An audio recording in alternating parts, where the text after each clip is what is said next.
What is good, y'all? It's your boy, Uncle Willie Son. We are in another undisclosed location with our boy, Hamas, aka James. Now, we are in his spot. This is his video game collection. He's a huge video game head. Retro, current day, PC, you name it. You've played it, he probably owns it and will bust your ass in it. It's just the fact.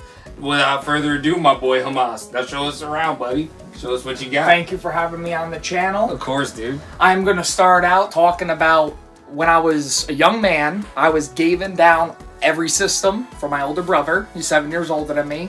I always took good care of my stuff, and now I have it to show for you guys today.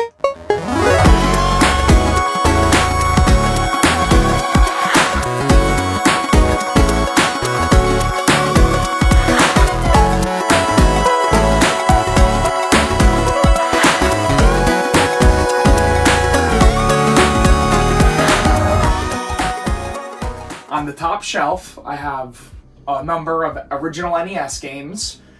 Out of every NES game I have, my favorite is the Turtle games, because when I was growing up, I would always play them with my brother. As I got to collecting later on, a lot of them I realized were more expensive than anything. On the second row is my Super Nintendo games. Two of the most expensive games I have that are hard to find now are Castlevania Dracula X. It's a $400 game right now. Classic. And also, where is it? It's somewhere. Here it is, Earthbound. You might not know what this game is by sight, but if you look here, you see this gentleman. His name is Ness. He was in Smash Brothers for GameCube called Melee and original 64. A lot of people know who he is. This is an RPG game. Me and my neighbor Vinny beat it. Very long, very good game. My first couple RPG games. When I was growing up, this game, Separation Anxiety, was one of the first games me and my brother ever played together. You play as Spider-Man and Venom. It is based on a 7-comic series called Separation Anxiety. It's about the symbiotes being separated from each other. I own a total of 1,395 games. I have Google Sheet Docs of every game I own to capture and remember how much I bought it for and what game it is. This is the 64. I have 70 64 games. These are reproduction boxes. I have these to take good care of the games. I always, before I put the game away, when I buy a game, I make sure it works. I try to clean it as best as I can. And I just try to take good care of it. One of my favorite games on 64 is this bad boy right here, which is one of the craziest games I ever played, Conker's Bad Fur Day. It is basically the people who made Donkey Kong 64, GoldenEye, Diddy Kong Racing, a bunch of rare games, including Killer Instinct. And it's one of my favorite all-time games. It is not a kid's game. It is totally adult humor themed. They drink, they curse, there's tits, there's everything you could see. To finish off, that is my retro collection. I have Sega Genesis here. He brought up Killer Instinct. Shout out Saberwolf. Saberwolf.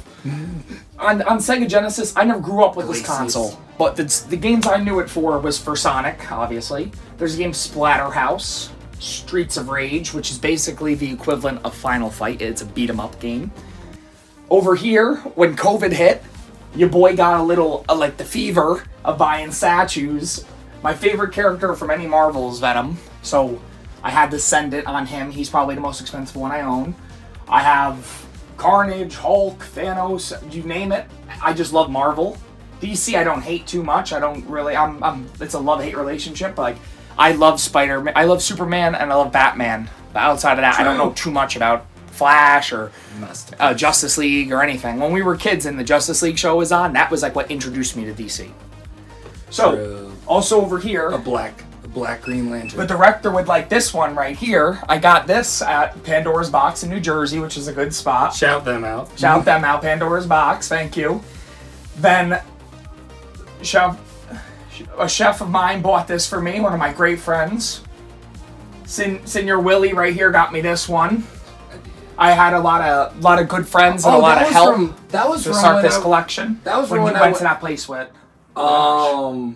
This. Oh yeah, I was in a thrift store. flea market in like, if you've ever been to Canton, New York, it's like literally like 10, 15 minutes away from the Canadian border. My girl went to school up there, and there was a flea market. I was looking around, I found a bunch of retro comics, and I brought this thing back. It's dope. You're supposed to be able to charge the head, and then he's got the laser vision, but I knew my boy wasn't gonna open that.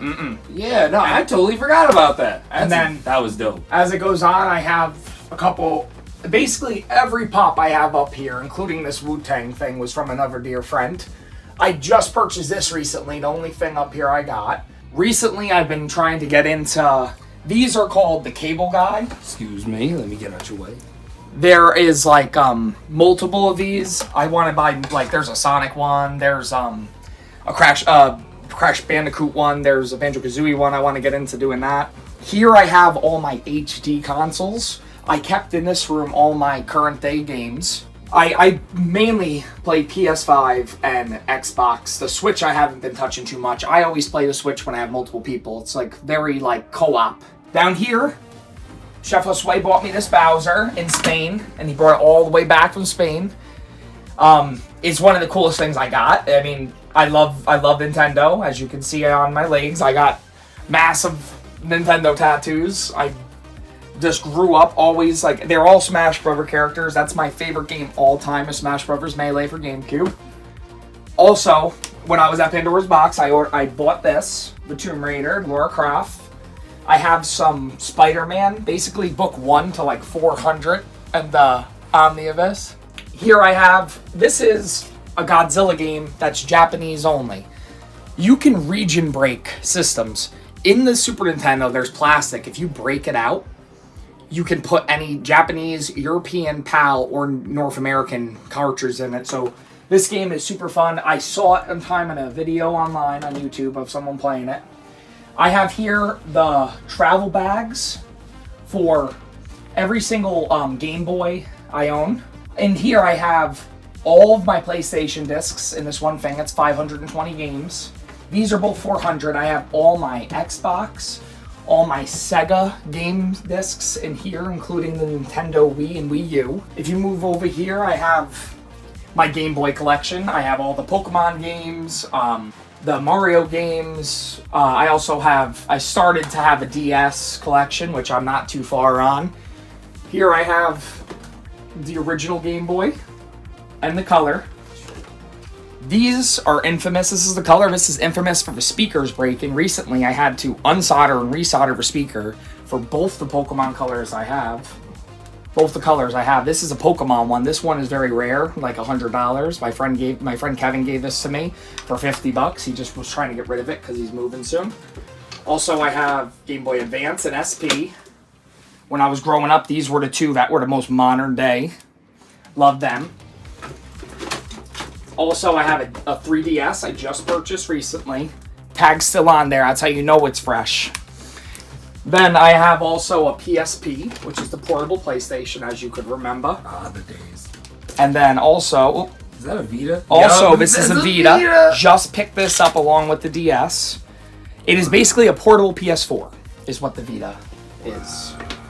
So, back here on Etsy, I purchased a lot of these video game things from a gentleman. His thing was canvas art. When Chef Josue and I went to New Jersey, we went to ToyCon and we met this guy. I bought 7 of them, and then I followed his Etsy page. On the top here, I have these Super Nintendo things. They look like they're just... These are from GameStop. There's this thing, I think it's called Freak Geek, or it's this like company that they would sell like collector stuff. GameStop bought them out as they were dying and had so many. You know when you go into GameStop and you see all these crazy weird things that are like either anime or it's like game orientated? That is from that place. When they like their company died, they sold everything to GameStop. Oh, I know what you're talking about. The Geek Freak, or I forgot what it's called. Something. I know what you're talking about. The green Geek. Think Geek. Yeah. That's what it is. White and green letters, right? Yeah. I remember. I got a couple. Think Greek. Think Geek. Yeah, I got a couple Digimon figures from those 3 Super Nintendo carts. They all had a shirt in them of the game. They were gray, and the Metroid was a black shirt. Here I have this is a PlayStation screen that you can portable. All you need is an out port to put it in, and you can play this PSP anywhere. These are guns for the VGA, like RCA TVs, the older TVs that have the curved screen. Light gun games don't work on flat screens. So I have this, and every game I have on PS2 that is a shooter game is compatible with it. I have just a Lara Croft and a Crash statue. Over here I had out some of my Yu-Gi-Oh cards that I got when I was a young bull. And I tried to take as best care of them I could. Also, I have this graded comic of The Bride. It's the only graded comic I own. This comic is super expensive, and I have every single Venom comic from the 90s. This one, it was like $80 to buy, so I just bought it graded for $100. Over here, I have this is the old PlayStation VR, but I have the PS VR 2, which I just purchased recently, which was a arm and a leg, but it's very cool.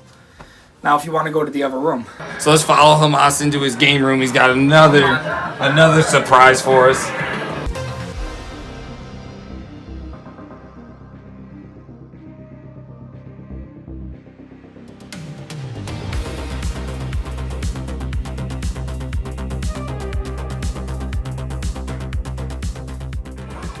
Okay.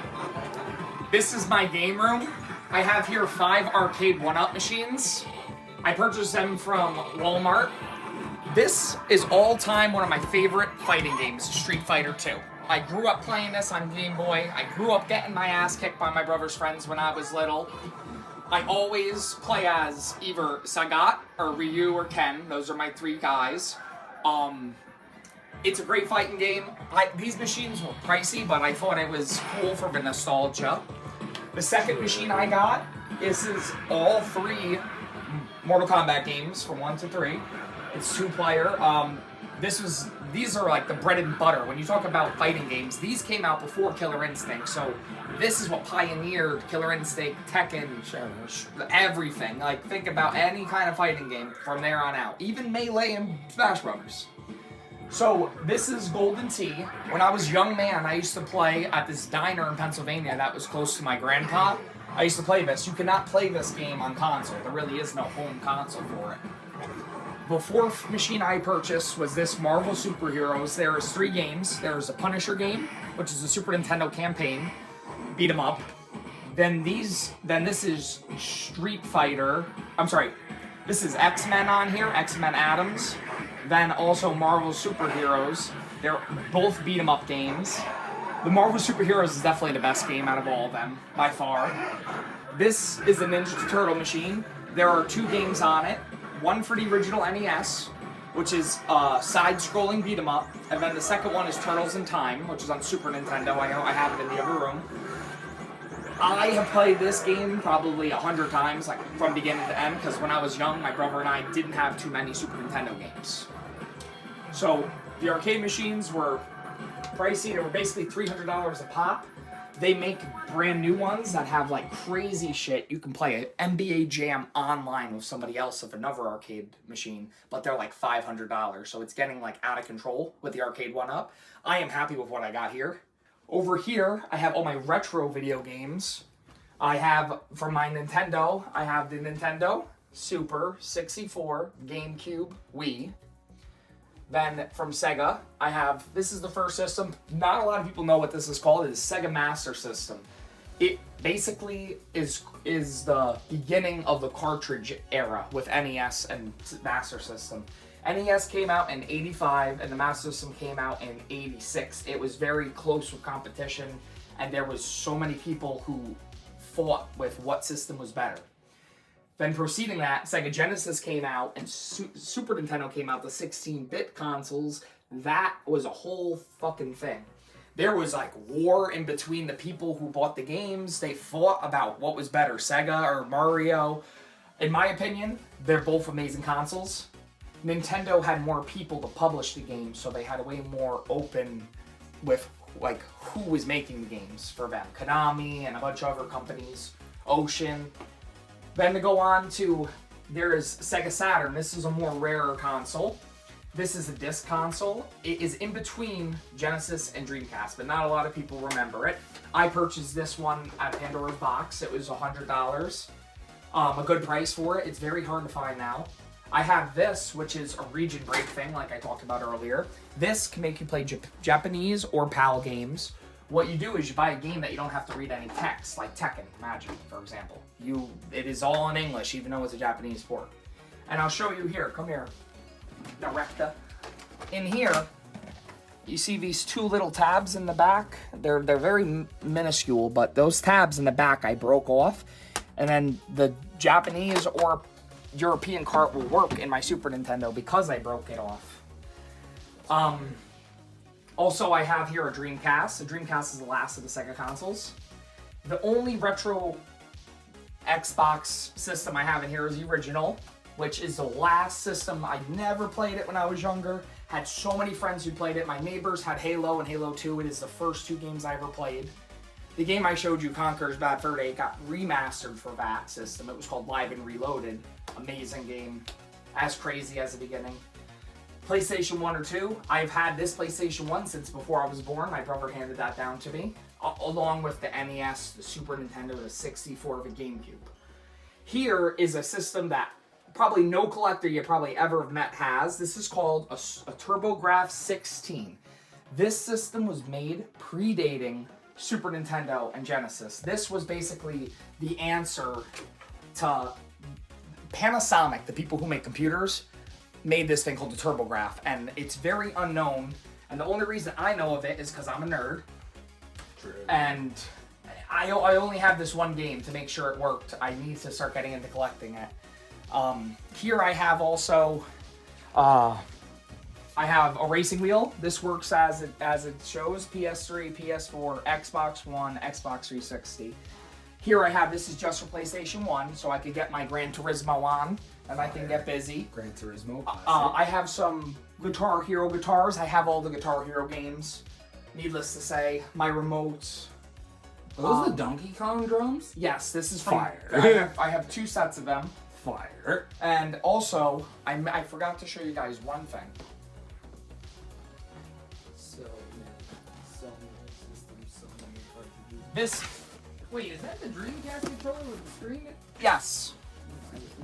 These are called travel bags. If you were ever to go on a trip or something, you would want to bring one of these. For all purposes, I love them. I wanted to show also this beauty right here. This is called the Jungle Green 64. It goes for about $150 now. This was the Donkey Kong 64 exclusive console.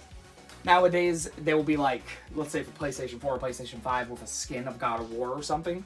This came in a box that was a 64 box with the Donkey Kong 64 label on the front. With the translucent green plastic. Correct. And growing up, Donkey Kong 64 was a game that my brother and his friends would stay up till 3 in the morning playing 103%ing it, getting all the bananas, getting all the color-coded bananas, beating all the bosses.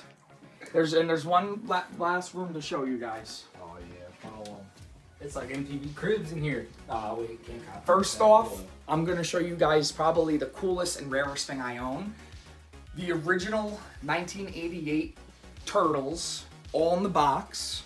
This was the first thing I ever bought, even before collecting, when I was in like 12th grade, when I was in high school.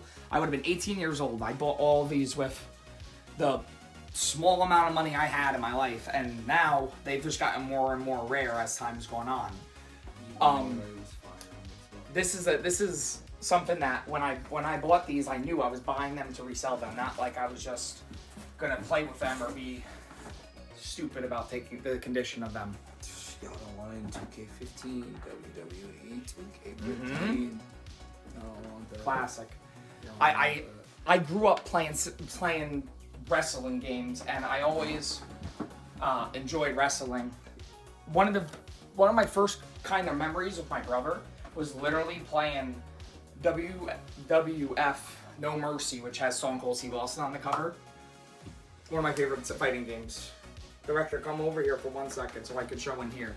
In here I have every PS1 game. This is just a container. In the binder I showed previously, I have all the games. I also have my Dreamcast and my Saturn games in here. This is a Saturn case. They're very unique and very different. This is called a jewel case, just a normal case. This is called a big jewel case. And in it, this is very like unique. This kind of case for me is really cool. PlayStation 1 had long boxes like this. The only game I would like to get a Resident Evil 1 long box game. It's worth like $100. Still trying to get in the collection. We are going to that one place today. That is true. The video game place you called Kyle from with yeah, you were excited. I remember. In here, it is so much to show, but I have roughly 400 PlayStation games. I have all my PS2 games on the bottom, all my PS3 games and PS4 games and PS5 games in this box also. If I go on to here, I have in this bucket here, I have all my original Xbox games. I'll show you Conker's Bad Fur Day because it is my favorite. And with the original Xbox, I learned as I went on that technically the graphics and the mechanics and everything about the Xbox had the system was better than PlayStation 2 or GameCube. At the time, I was naive and I wanted to stand up for PS2, which was my console, which was very naive. I should have had an Xbox original. I should have begged my mom for it. Going on to 360. This is every 360 game I owned. Xbox 360 was just one of those consoles that I feel like everybody had. Like in high school, this is a great game here. When I was in high school, we would fight over who was playing in what party, and one day school got let out for Goshen High School, and everybody I knew in my grade, I'm talking about 130 guys, 130 kids, we had 16 versus 16 lobbies of Team Deathmatch on Modern Warfare 2, and we had 3 games going. It was insane. Big up to having school off on the day that someone basically, their car exploded like 100 meters away from the school, and then we got the day off. It was lit. To go on here, I have the Wii collection, the first motion control system. It failed miserably, but I think some of the games are amazing on there, including these bad boys, because if you didn't play these back then, I feel bad for you, because they were amazing, and if you love Star Wars, it was the perfect slot of in between episode 1 and 2 when you're learning about what Anakin was really like as when he was becoming a master, and then he did not become a master because his Padawan basically quit.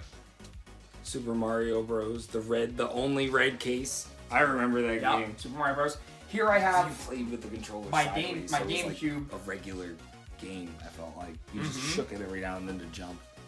The motion controls translated poorly, but I think that they were on the right path, because we wouldn't have VR if it wasn't for that. True. In my opinion. Plus, like, the Wii Sports was it. So fun. You don't understand how many fights the boxing game actually started. You don't know how many TVs got. Like, get up, bro. Get up, bro. Nah, you not getting up this time. Yeah, nah. Like Mike or the Tyson's baseball Punch Out. Bro, or the baseball game, it was like, Here I have all my GameCube collection. This is one of the systems that like I have had these games from the jump. Few of them I rebought, but one of the most expensive games I have, which I'm looking for, Pokemon XD, is $150. It's the rarest game I got for GameCube, and I didn't mind paying for that. I try to buy every game that was either a good series or a fun game. I do have nostalgia games that aren't really good games in here mixed, but for example, here, I'm gonna pull one out. This one right here. If you don't know what this is, you need to go do your research. Beautiful Joe is a fire game. Great show too. This is a nostalgia game. When I was a it's young got Beautiful man, Joe too. when I was a young man, my brother and I used to play this on 64, which is called Sergeant Heroes, and we would play 4-player. And I just remember being maybe 3 or 4 years old playing 64 with my brother and his friends, and they would whoop my ass and teach me how to be humble, and I'd learn a lot from them and how to play video games. I'm 27 years old. I've been playing video games for 24 years, and I'm addicted to it. But I have a good time doing it, and it don't hurt nobody. Here I have all my original, like, Xbox One games. The newer games I try to collect as I buy them usually on eBay for cheaper. I will wait. Like, for example, this game right here, the Colossal Protocol, came out like 4 months ago. It is a Dead Space clone. It's very simple. People who made Dead Space made this game. I waited And I bought this online on eBay. Now listen, when you buy a brand new game, this is all they give you. Back then, when you bought a brand new game, like look right here, look right here, boom. Oh, I gotta find one I know I have the manual in, sorry. Favorite game of all time. You got a manual that instructs you on how to play the game, who's in the game, what the purpose is. Nowadays, they're charging us the same amount of money for less product. So what I do is I'd never buy it full price. I think it's stupid. If you want to buy the DLC skin for $4 for the game you're going to play for 60 hours and never touch again, I don't understand that. So I like to buy games that are newer, half off. When you go buy a retro game, you better get it with the manual because you're not going to be able to find a manual anywhere else. And that is basically it for my collection. I love collecting video games and comics, and I'm probably going to do it till I die. And I'm going to have this for my child or my friends when I die, in the sense of this shit will live forever, you know? Like, video games will always just keep prospering on. And today, you know, we're not just showing you guys his collection. We're also going out and about. We're taking a trip up to Albany. He and I have been there already before, so he knows what's up there. He's ready to go. He's been excited for like a week. I told him I was excited. I had my clothes ironed out like a child, first day of school. Now we're ready to get going. So without further ado, let's hit the road.